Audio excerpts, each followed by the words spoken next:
In the house! You're surrounded! If you don't walk out that door unarmed in 10 seconds, we open fire! 10, 9, 8, 7, 6, 5, 4, 3, 2, 1. Last chance!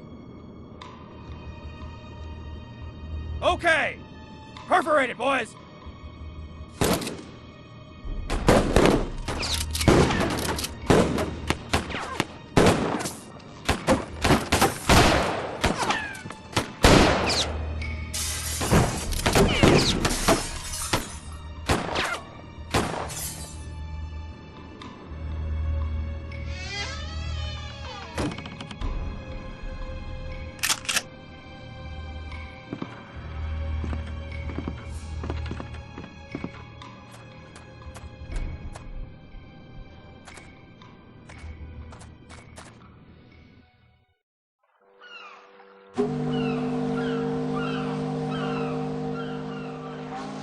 Monsieur Hercule Poirot is a personal friend of mine. He has done a great service of the most secret and international importance to the government of Turkey. Now, he is suddenly summoned by the Prime Minister himself to return to Great Britain at once. I dined with him only last evening and promised him that I, Marcel Bourg, director of the train company, assures his friends passage aboard this evening's train. Take my friend Poirot in charge, Mademoiselle Marceau. Secure a compartment of the highest comfort and see to his every wish. This office is depending upon you. Succeed, and I will consider the application for promotion you place on my desk week after week. Fail, and satisfy yourself with the position of clerk for the few short days you will remain in my employ. Monsieur Poirot?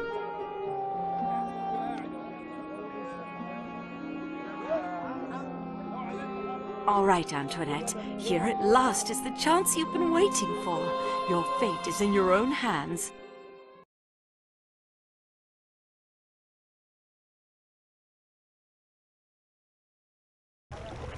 Monsieur Poirot?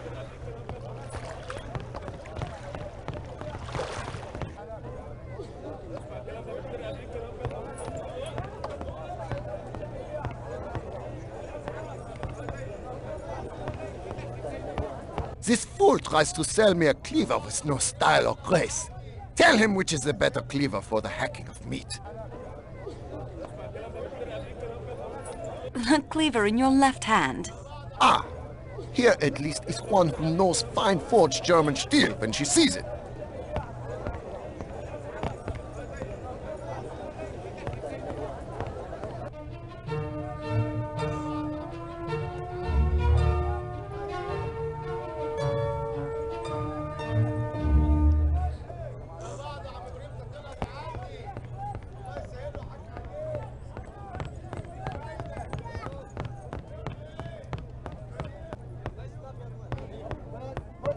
Monsieur Poirot?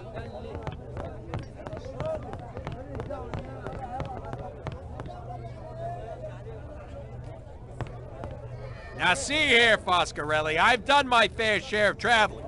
I'll tell you, Kataya tiles are the finest made in Turkey. And I tell you, it is the enamel tiles from Iznik. These are the oldest and the most beautiful of the Ottoman Empire. Well, they are quite impressive, to be sure, but the Kataya tiles are more beautiful. I'm sure there are examples sold here in this bazaar that would prove my point. Gentlemen, please, may I get by? What have we here? Young lady, settle the dispute. You know the famous enameled ceramics? Yes, of course, I live in Istanbul, but... We have to wait here for our porter. Find us an example of a Kataya tile. And an Iznik. Just borrow them for a second. No need to buy any. I don't have time for this. Then permit us to continue the debate without you. Ah, she returns. Did you bring us a Kataya? Or an Iznik? Not yet. Well, please return once you have.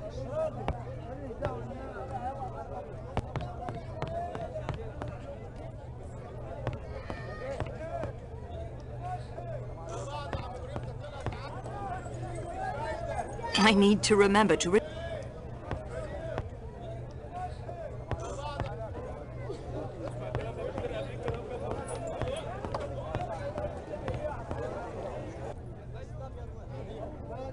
Well, I'll just borrow...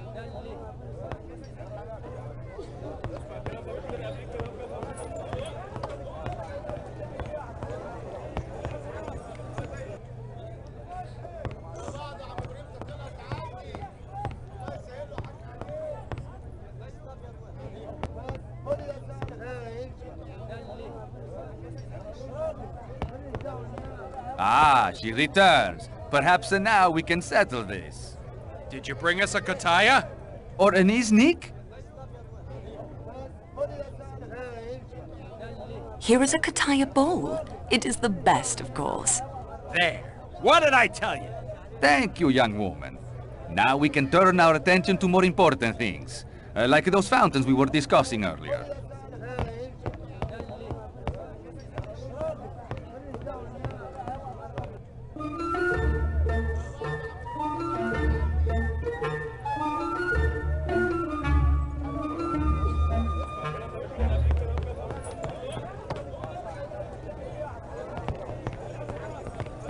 Let me pass. Her Excellency has lost her parasol. We are searching for it to protect her from the sun, you see. I beg your pardon, but I am in a great hurry. Then you are an ignorant girl indeed. Go about your business. I expect she can buy another somewhere nearby. A parasol fit for a princess? Here, I think not. I appeal to you, Princess. Please, let me pass. Have you by chance seen my parasol? I've lost it. I can't think where I left it. I haven't seen it. I'm sorry. If you could help us look for it. I am not as mobile as I was at your age, and Schmidt would rather fast than make an adequate search. I would be very grateful. Buckets of dried figs, apricots. I'm not sure what those boxes contain.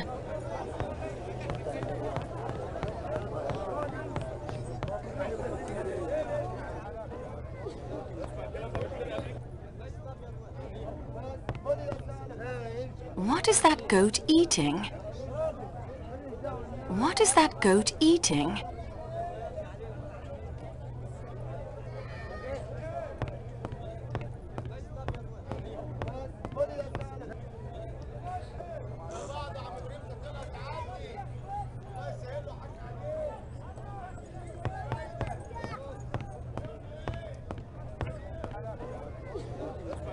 The time for talk has passed.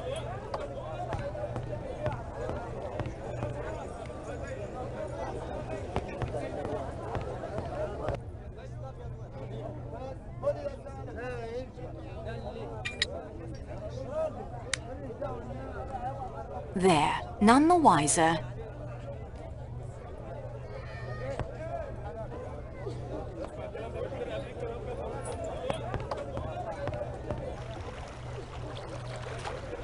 Barrels of olive oil, molasses, and fruit preserves. Barrels of olive oil, molasses, and fruit preserves.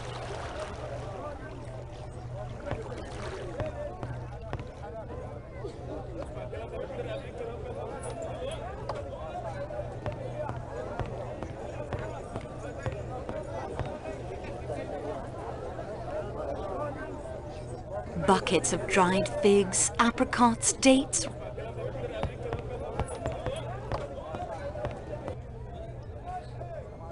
Fine hand-woven carpets and rugs. Barrels of olive oil, molasses, and fruit. Boxes of tea from Turkey and Ceylon, herbal teas and thick, dark Turkish coffee.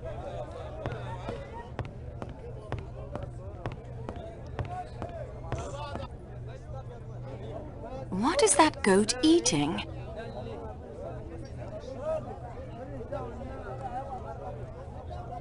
Boxes of tea from...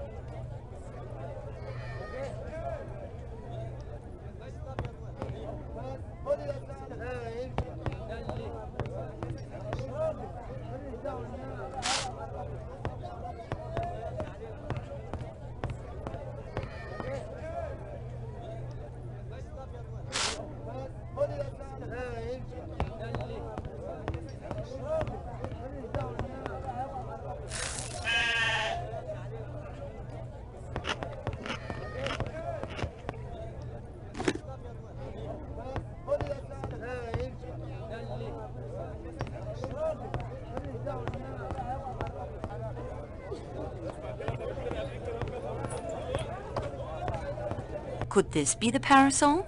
But yes, Dankeschön, Fräulein. If your Excellency pleases, we should board the train. I still must buy a bracelet for my arthritis, Schmidt. There is ample time yet for the train. Let this helpful young woman pass. Buckets of dried...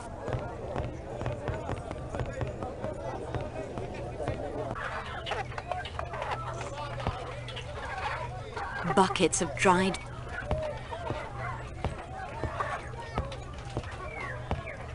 There must be grain in that sack.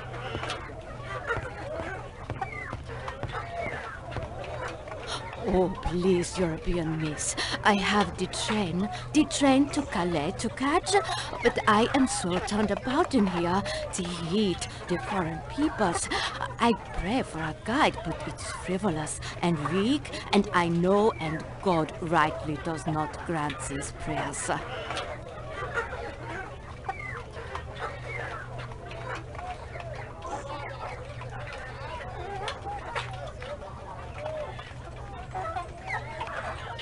If you'll come with me, I can take you to the train. Oh, thank you. You are my guide that God sends to me. Yes, take me to the train, please. I must not be missing the train that leaves Istanbul on this day. I am Greta Olsen, matron to a small missionary school near the port of Gemlik. I nurse and instruct the children who have lost their way.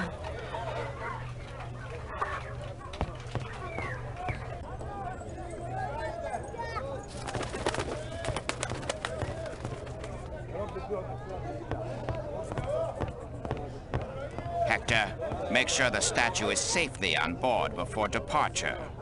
Yes, Mr. Ratchet. Who do they sell this pottery to? Tourists, I expect. Huh. Well, at least the dust looks authentic. Excuse us, please. Well, hello. Please, do not be stopping us. The train will be leaving without me. French, right? Are you traveling with us this evening? I don't see what business that is of yours. No need to go all stuck up with me, lady. Fellow passengers and all. Just trying to get acquainted.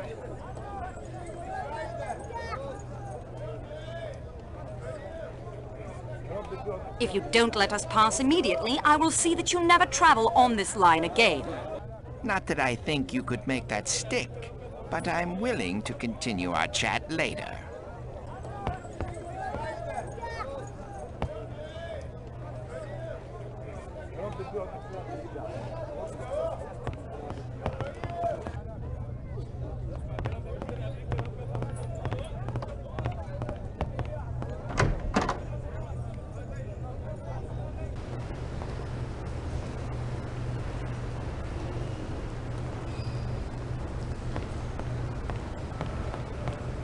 Marble floors, barely worn by the feet of thousands of passengers.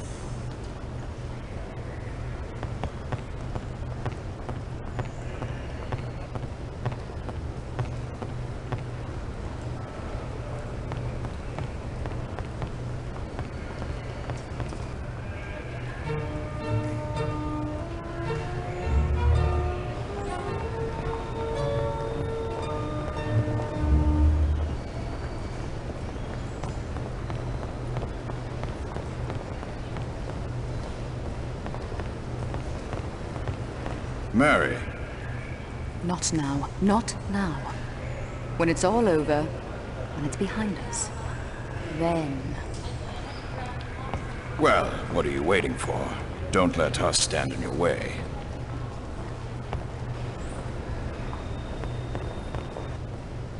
Sakeki is more than a train station. It is a work of art, all its own.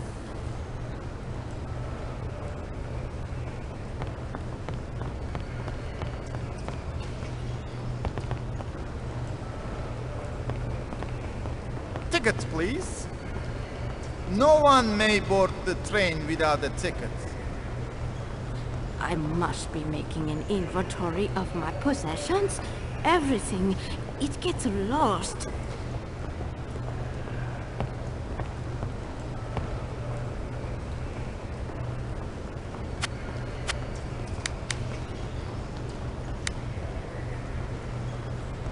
I don't think he's in the mood for conversation. I have nothing more to say to her. I have more important...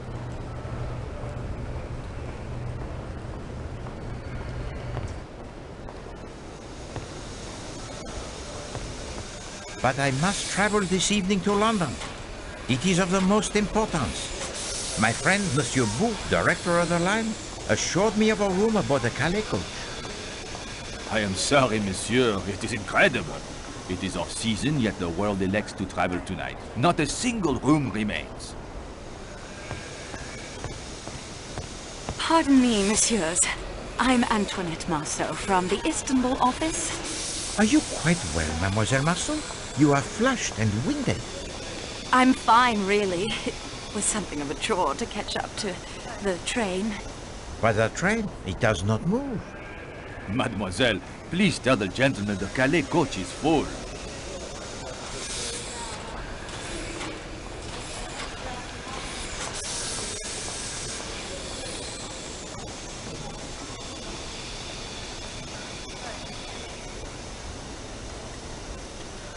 Monsieur Poirot, I place myself entirely at your service.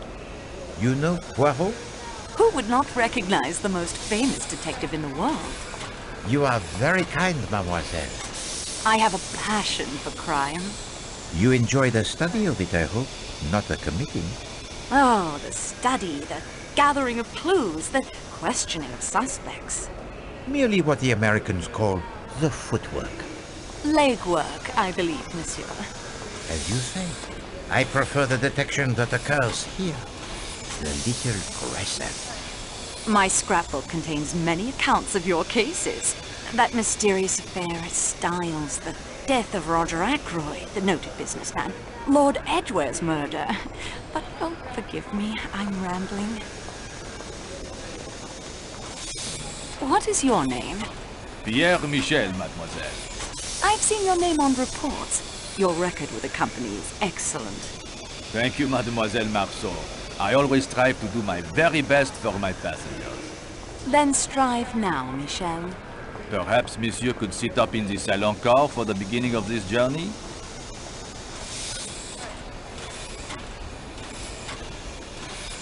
Please give Monsieur Poirot room 16. It is taken, mademoiselle. But number 16 is always kept in reserve for such emergencies. Nevertheless, tonight it is occupied by an American gentleman, a Monsieur Hardman. He does not sound like someone to be trifled with. We must find a room for Monsieur Poirot. Mademoiselle, if I could construct an additional compartment, I would. Let me see your passenger manifest, please. I have an extra plan of the Calais coach with all the passengers listed. Take it by all means.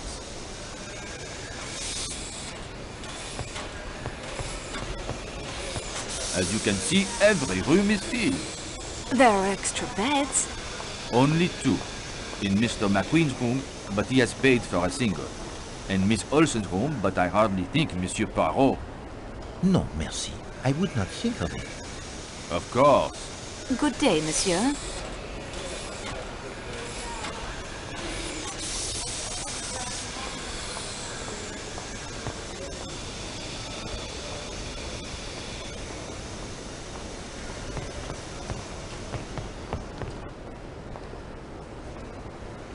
I packed so quickly, I hope I remember.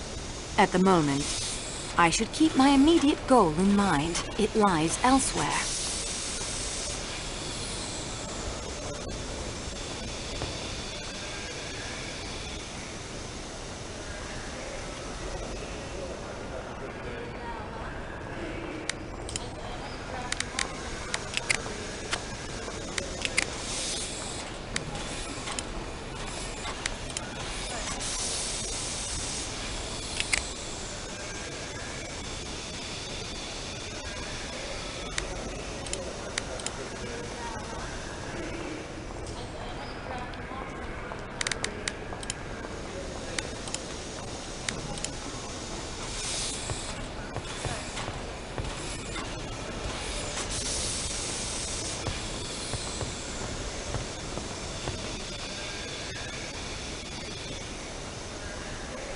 And has a solution suggested itself?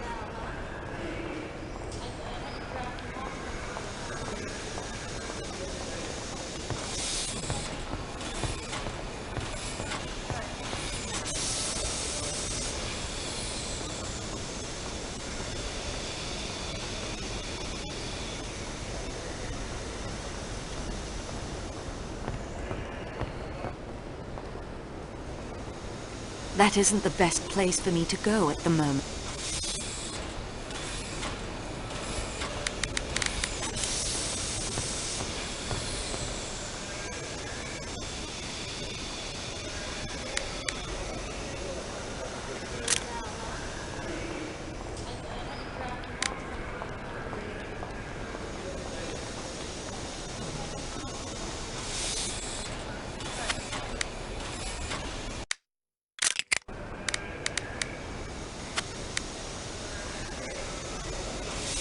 I won't do that.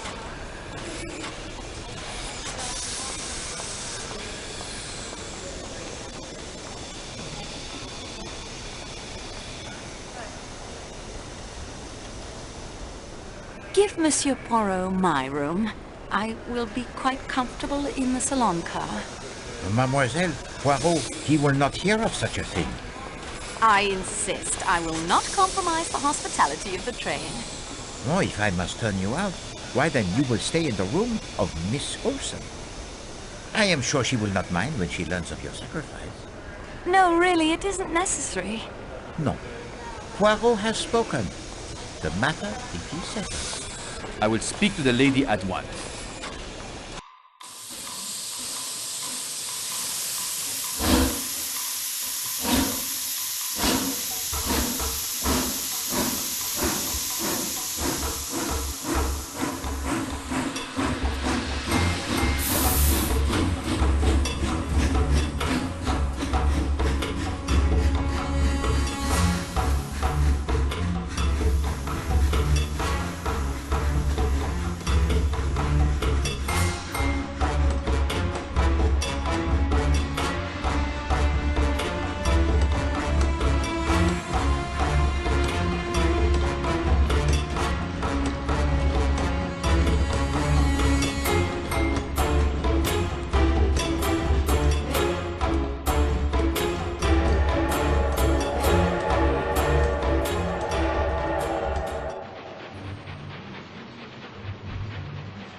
Loin of this, leg of that.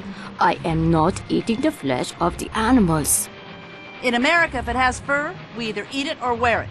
As my daughter always says, there's a lot America could teach people in other countries, if they'd only wake up and listen.